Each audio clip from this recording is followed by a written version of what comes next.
ونزلنا عليك الكتاب بيانا لكل شيء وهدى ورحمة وبشرى للمسلمين. lacagtan Somaliland iyo Soomaaliya lagu sheegayo haday dawladdu dhacdo lacagtu halkeen maraysaa way ku deysay waxa la xasuustaa 1994 markii Somaliland lacag ay soo printer gareysatay oo bangiga magaalada Booraba ay 2 gini oo ilaahay ku dhac inta yar bay leekay ee size-keedu 2 gini baa ku qorneed markaa 2 shilin bay ahayd 2 shilin ma meesha soo dhigeen waa daawo jirnay markaa waa khatar bay ahayd at that time waxa kale markaa jirtay corruption kii ugu weynaa baa corruption kii iyo musuqmaasuqii ugu weynaa oo xaraan cadaan ah baa dhacay ummadii deegaanada ku noolayd waxa lagu yiri lacagta labada shilin ama labada gini waxay u dhigantaa 2,000 oo shilin oo lacagii hore ah oo tii Soomaaliya hore nin walba waxa inta lacagii hore laga urursaday oo qiimo badan ahaan looga urursaday baa xabad yar loo dhiibay dhowr sano iyadoo baahayn ba lacagtii way isbedeshay inflation kii baa kacay labadii shilin intii lagu tala galay dadkii waa goyn weeyay subhanallah waa calaamadaha Yaajuuj waa Maajuuj corruption kooga deception baa la yiraahdaa waa deception ka ay sameeyaan weey ee la soo khiyaamayo lagu khiyaamayo dadka masaakiinta taas oo kala weeyaan oo lacagtan warqadaha ee bahabahaada markaad meel bal soo dhigato haday wax dhacaan tayadu raacaysaa warqadii markaad maalinta dambe deedee saharadaad iskaga beenay wax kale faa'iido ku taraysa mala waxayna ku shaqeeyaan trust aamin in jeerba in lagu soo celceliyaa ilaahay aan aamin waa cajiib ma rumaysano ma fahno wax looga jeedo laakiinse waxa xaqiiqa aaminka lacagtu inaan aaminka ilaahay u qabno ka lacagtu ka weyn yahay waayo ka lacagta waxaad aamintay dawlad yar oo ama Somaliland la yiraahdo ama Soomaaliya la yiraahdo ama Mareykan bal la yiraahdo dajaal wato in ayagu maanta wax damaanad qaadi karaan oo iyagu wax jiran yihiin baad aaminaysaa waad iska aaminaysaa just like that blind waad iska aaminaysaa indhahaago shidan oo cad waa lacagtaada waa qaadanaysaa dahabkaaga waa qaadanaysaa baalankooga meelahooga businessyadooda baad ku ridanaysaa blind xaraan ba ma xalaal ba waxba kaama gelin waxa lagu oranayaa few bands maxay baa ka soo galaysa profit yar baad helaysaa noocaaya alxamdulillah baad leedahay wallahi billahi waad ku ridanaysaa haday wax dhacaana aku dhamaatay finish haddii kalena xaraan baad cunaysaa habeen iyo maalin oo profit kan la sheegayo halkuu ka imanayaa ummadda masaakiinta xoolahoogi baa soo dhacaya markaas aadi lagu kala qaybinayaa profit lagu leeyahay they getting richer and richer every day at the expense of what dadka masaakiinta awal waxa maqli jirnay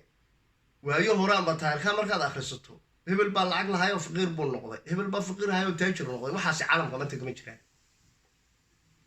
taajir baa tahay inakaaga inankiisa aabi awowgiisa ka kala sii socda dhammaantood waa taajiriin baa ahaanaya faqiir baa tahay waxaa dhasha kay sii dhalaan faqiir baa ku jiraya fakri baa ku jiraya ومن آياته وعلامتها سمنو آخرك أو أي سبب أتهاي إن أي صوب حياة نمان كا ياجوج وماجوج كوربشن كوسا قينيا إيا كوا كودا يدي ياجوج الماجوج إيه استول كوغي قاتي إيه سيدي يقولوا لي هنا نقول هذا روا إيه سيقول نفسنا روا إيه سيقول سميان روا إيه بيسنس كسيقول سميان روا إيه نلاش شيء ياجوج وماجوج أي نقطة كيف يجي لا حتى قاربة دوين تسوي بيان ياجوج وماجوج وعدانا وأنا عدينا إننا كورونا يموت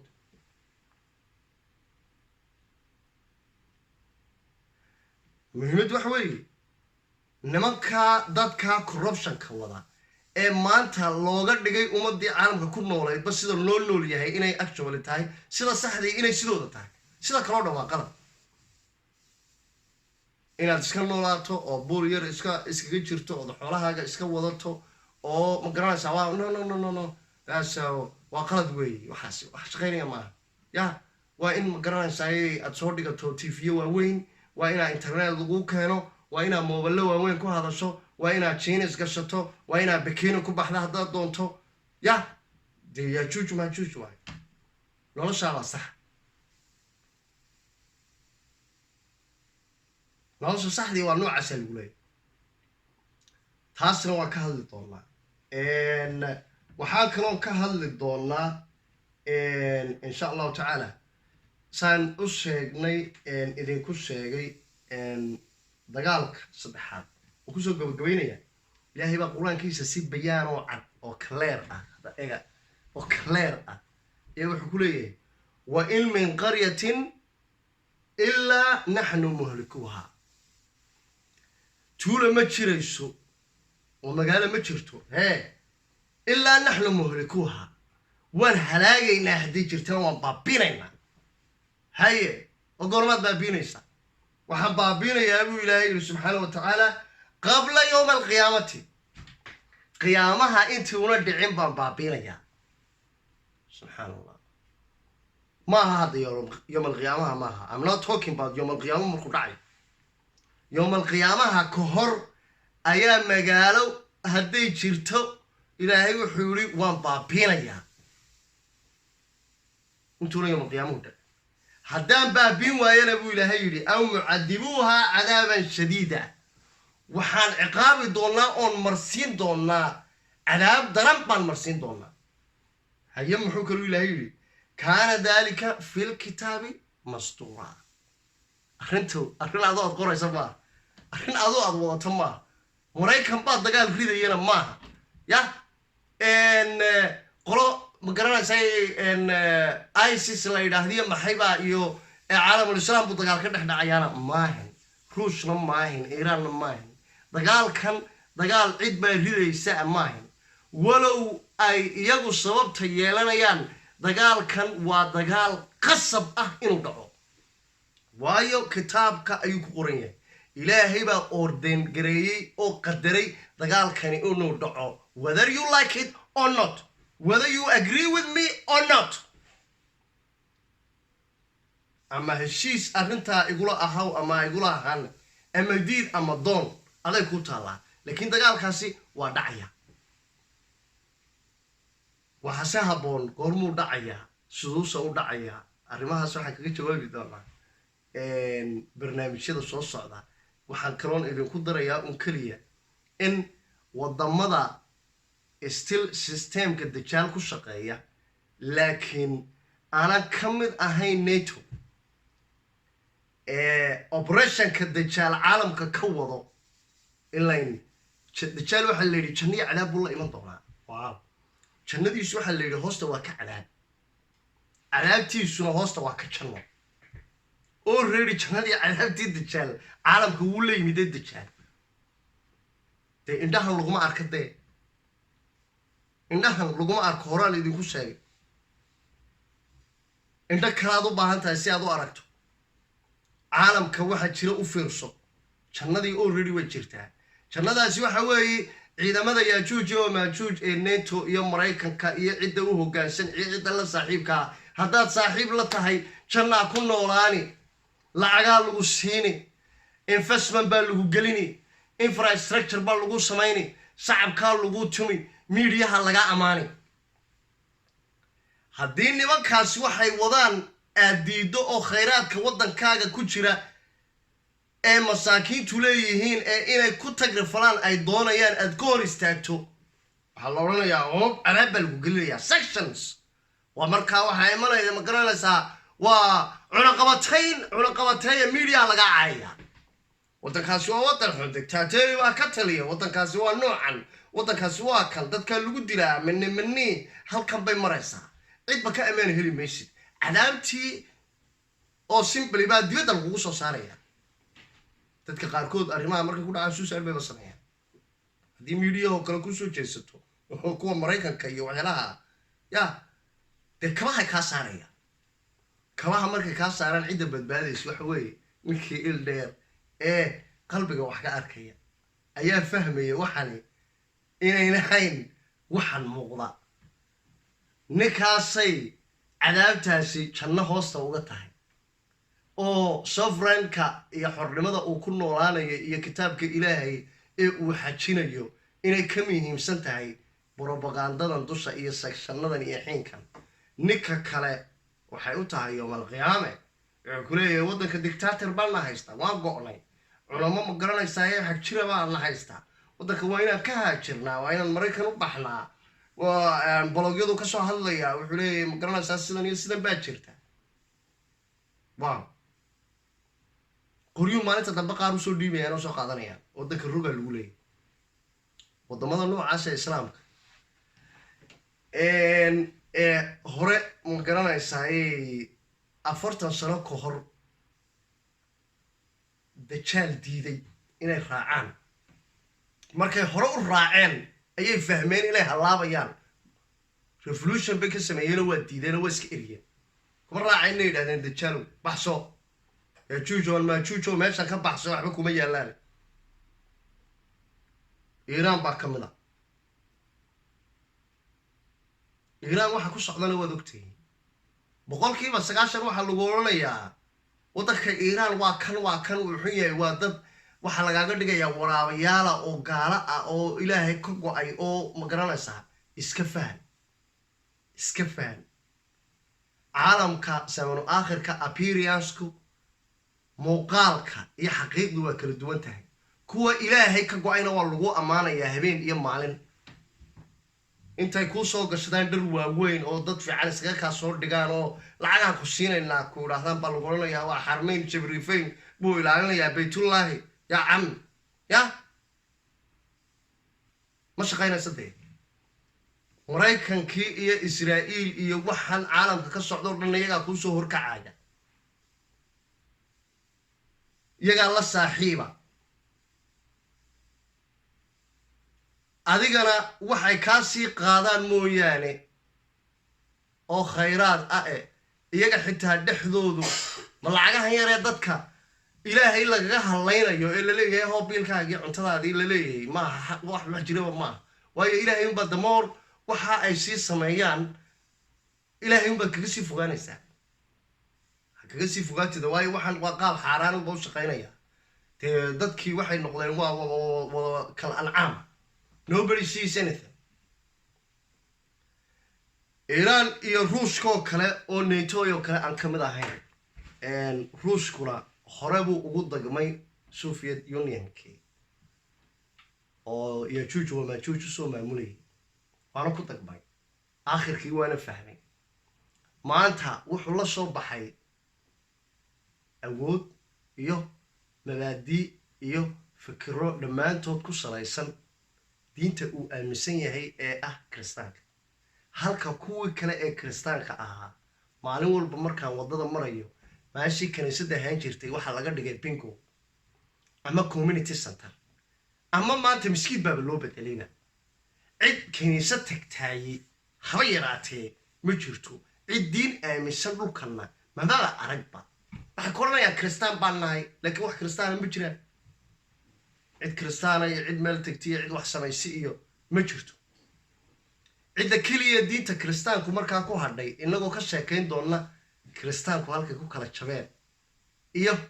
kiristaanka uu ilaahay jeeday nooca yihiin oo qur-aanka ku sheegay inagoo sheegi doonna in uu raashku arrimaha ka duwan yahay okay qur-aankeenna waxaa kaloo inoo sheegay in samano aakhirka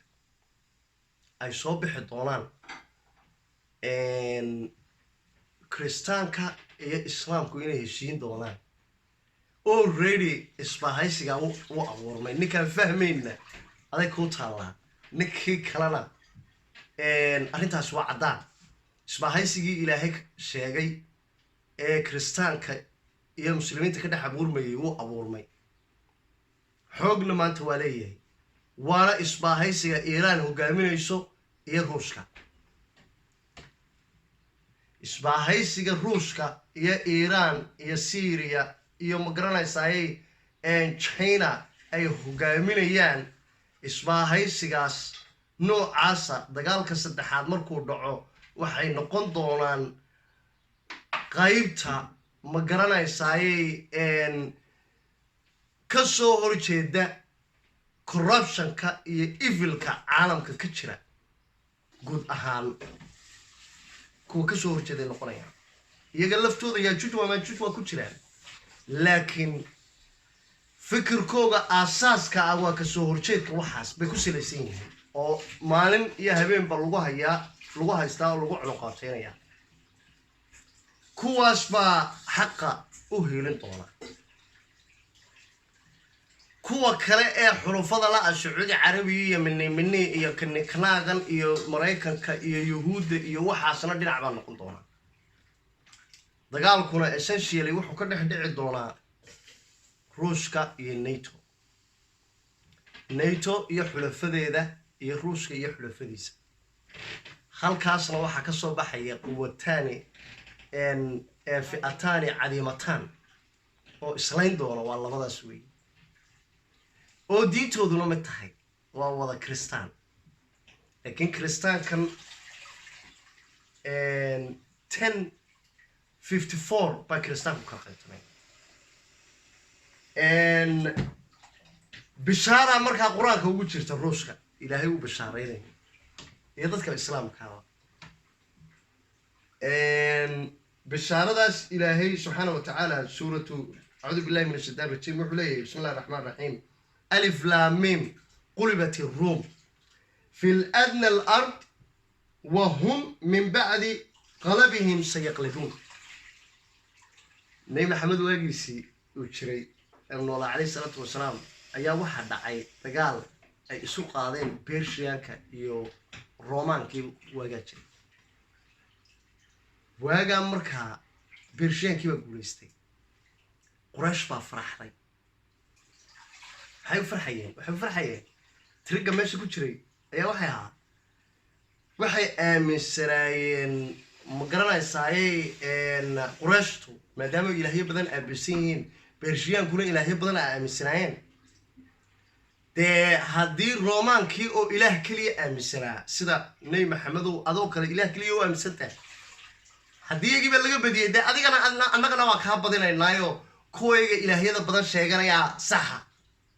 halkaas uu dagaalku ka socday saasa loo kala taageerayay nabi maxamed iyo asxaabtu waxay taageerayeen markaa Room ilaahayna wuxuu taageerayay Room oo ah Roomaanku markaa goormay waa la kala baxay kun iyo ma garanaysaay konton iyo afartii baa lagu kala baxay Rooma markaa Roomadii ilaahay quraanka ku sheegay waa tee matan Rooma ku taalaba mise waa tu kale weeyna isweydiina markaa ilaahay markaa wuxuu yiri uu ku daray روم با قوليشان دون تبويري لكنسه في بضع السنين سنة كده بضع السنين نبي محمد عليه الصلاة والسلام وحوها قفك قرانك interpretation كسمايا كي وفعنا يقولونه الرئي عليه الصلاة والسلام بضع السنين والقرن واحد نبي محمد ضاف السنة أو بكر ومركا أصحابته ريق ورشاد شرط لقرين oo reer quraasheed ay leeyihiin ma garanaysaa beershiyaan ka guuleysan doona hadana Abubakar baa kali yiri may waxa guuleysan doona marka ay soo degtay ma garanaysaa Roman baa guuleysan doonta sharad buu ku galay markaa xoolihiisii waa halkaa u dhigay sharadkii uu neey maxal maqlo ogaaday wuxuu ku yiri Abubakar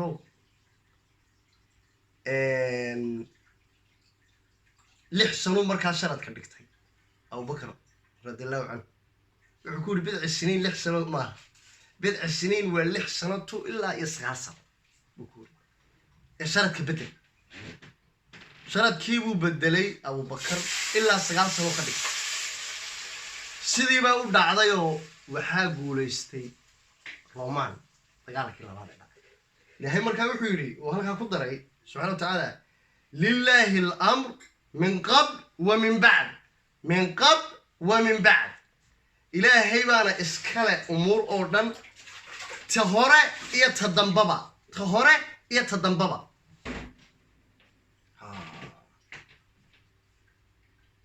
culamada commentatorka kitaabkeena ka faallooda arrintaa waa ka hadlay ilaahay waxaa ku daray markaa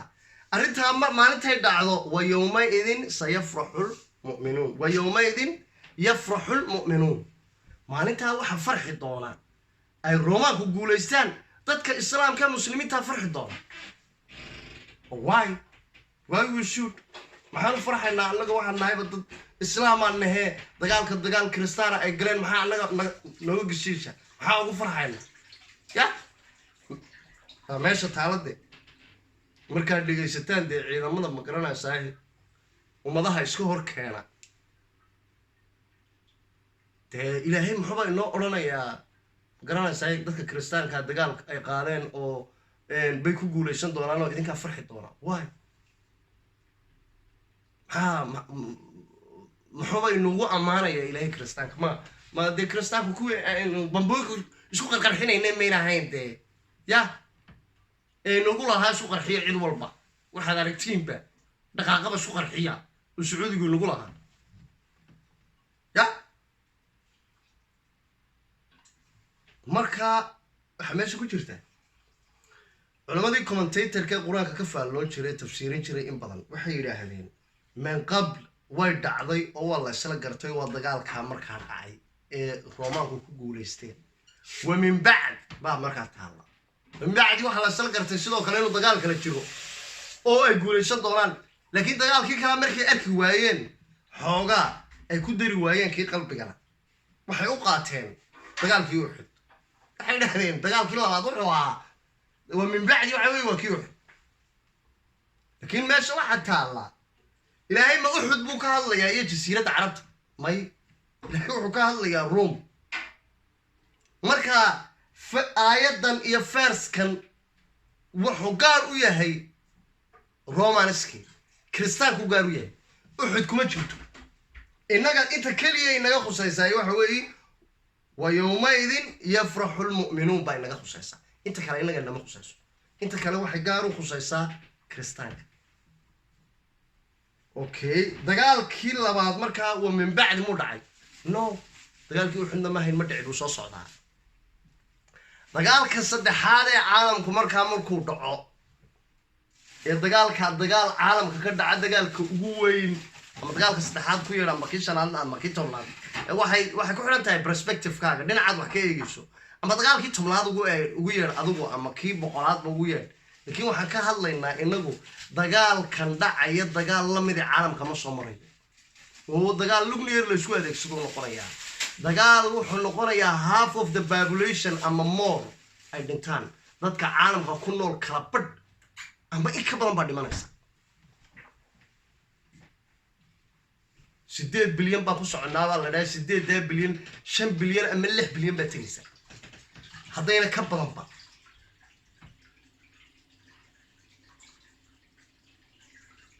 dagaal aad u weyn weeye cawaaqibtiisu aad u weyn tahay dad badan waxay u dhiman doonaan actually nuclearka oo kaliya ma dilayo dad badan waxay u dhiman doonaan sunta nuclearka dad badan waxay u dhiman doonaan gaajo dad badan waxay u dhiman doonaan hawadoo sumowday dad badan waxay u dhiman doonaan biyo oo sumoobay dad badan siyaabo badan oo noocaas u dhiman doonaan dad badan waxay u dhiman doonaan radiationka xanuunada laga qaaday u dhiman doonaan laakiin all in all waxa raad ku yeelanaya isla dagaalkaas halkaas ilaahay markaa wuxuu u ballan qaaday roomaanka inay dagaalka ku guulaysanayaan dagaalka labaadna dagaalka macnaha marka labaad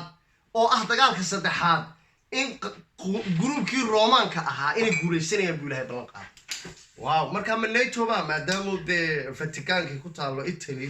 oo italy roomaanka iyaga aan u naqaano iyagaa guulaysanaya miyaa dagaalka siday u muuqato